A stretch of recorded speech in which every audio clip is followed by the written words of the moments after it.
Hi, I'm Marshall Julius. I'm a writer and a collector. My natural habitats are my den here and Twitter. You'll find me there at Marshall Julius. I have a new book coming out in September called Masters of Makeup Effects. I'm very proud of it. I wrote it with veteran effects whiz Howard Berger. But that is a story for another time. Today, I'm going to give you a tour of my den, and well, there is a place for minimalism, but that place is not my den here, as you will see. Here, I practice maximalism.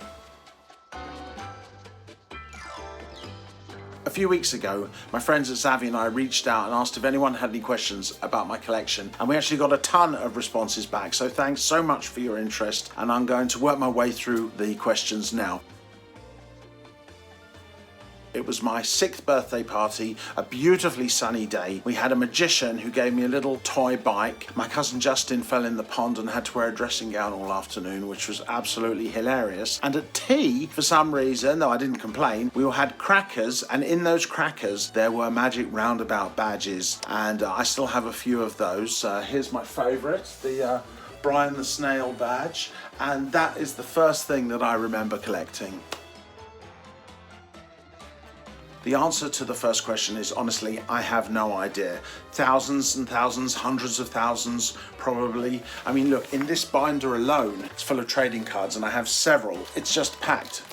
I'll show you, I have drawers full of comic books. I have all these teeny tiny Star Wars figures in front of slightly larger ones, which are in front of slightly larger ones. It just goes on and on and on. So I have a lot of stuff. I have run out of space. I've long run out of space. So what I do is I kind of have things on a rolling basis. Some things go up into the loft, other things come down. Sometimes stuff gets retired, things that maybe I used to love that maybe I don't love so much anymore. It's a work in progress. It's a living thing, my collection, and it never stops adapting. Well, I suppose about 5 or 6 years ago, I have a real weakness, along with many other things, for fridge magnets, but I ran out of metallic surfaces to put them on. So what I did was I got a flat sheet of metal, I spray painted it white, I screwed it onto the ceiling, and all of these are magnets. But after that, I kept getting more things. Surprise, surprise. Not necessarily magnets, but Pez heads, stickers, all sorts of crazy little things, because I just can't resist the crazy little things. And so there's a lot of blue tack here holding this all up. It gets bigger and bigger and bigger. Every time my wife comes in the room, she says, "Did it just grow?" And I go, no, but it absolutely did. And yes, things do occasionally fall down. You hear a crash in the night, so there's a fair bit of upkeep, but you know, that's fine. It hasn't hit anybody, so thank heaven for small mercies. The answer is no. I have my favourite characters, of course. Clearly, Darth Vader is one of them, at the very top of the list, actually. But I don't feel I have to collect every single Darth Vader. I collect the ones that catch my eye, the more unusual ones. I don't really like it when companies do this sort of built-in rarity, like a slightly different lapel colour here, or a different accessory there. I don't want to buy 7 near-identical things. So basically, I collect the things that I have to collect, and everything else I resist.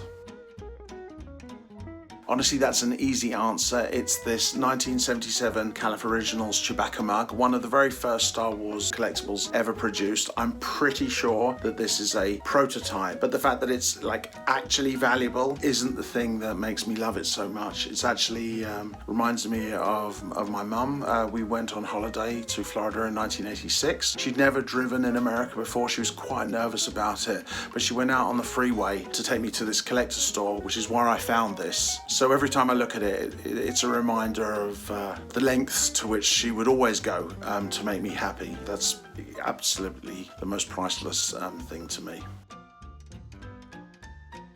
Those would have to be my props. For example, here's a dwarf sword from 1980's Flash Gordon.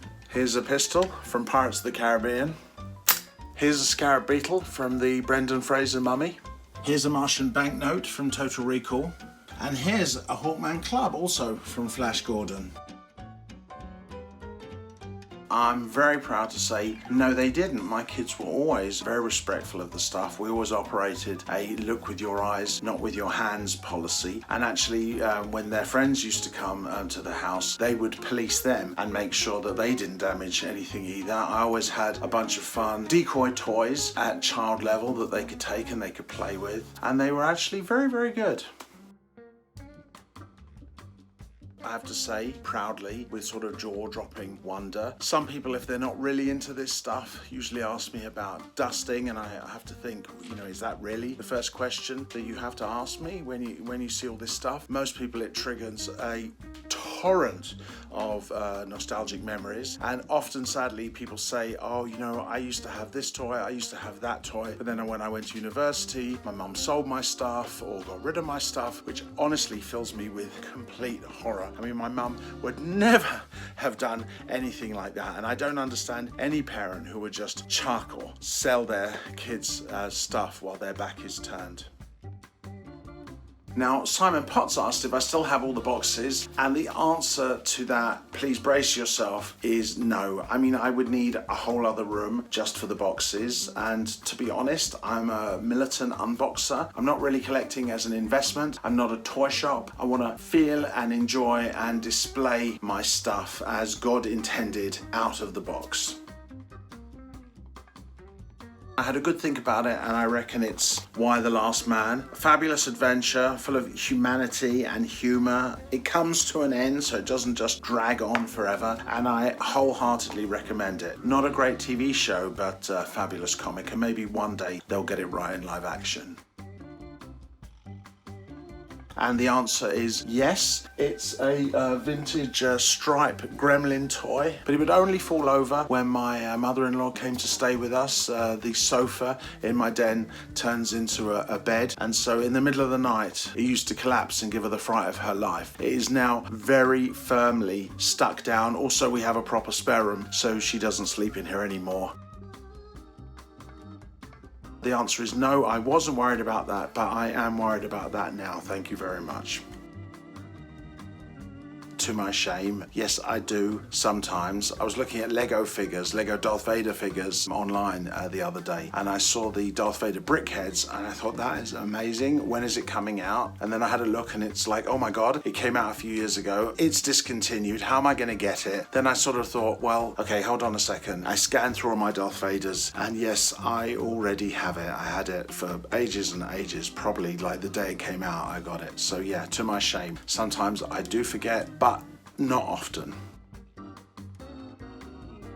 Well, it is the greatest miracle of my life, the fact that she puts up with me and my stuff. In my defense, most of my collection is situated in this one room. In fact, when we first moved into the house, my wife said that I could have the largest room in it so long as I put all of my collectibles in it. And she did not use the word collectibles, but she meant it affectionately.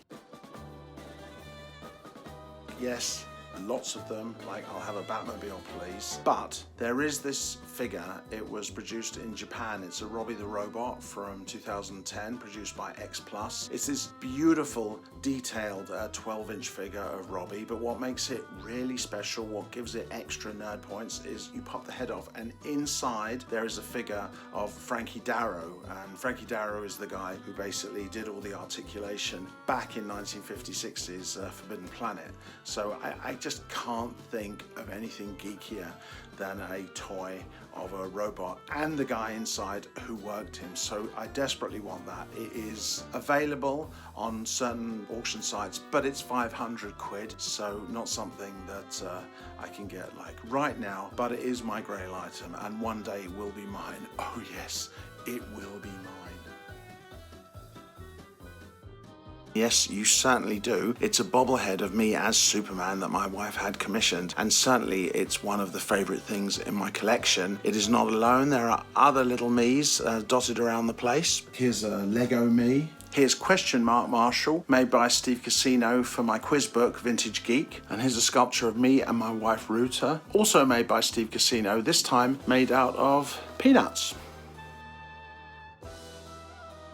Yes, I do sort of occasionally dust. I'll do things by piecemeal. I'll find something that's dusty, I'll spot it, I'll take it off, I'll wipe it on my t-shirt, I'll put it back. Occasionally, I'll spend like a week or 2 weeks cleaning an entire shelf or section. Everything will have to come down, not just dusted, but probably needs washing and putting back really carefully. So it's a significant amount of time it takes. I couldn't possibly do like the whole den. If I did, it would be like those guys that paint the Golden Gate Bridge. It'd start at the beginning, end, and then just have to start all over again. So generally what I do is I allow the dust to form a protective layer over everything. I keep the den in semi-darkness because I don't want too much direct sunlight in it anyway, because it just fades everything, and then you can't really see the dust. And let that be an end of it. It really does not ring a bell. I hope you've enjoyed this look at my collection. It's certainly been a lot of fun for me showing you around. I'll see you again soon, but bye for now.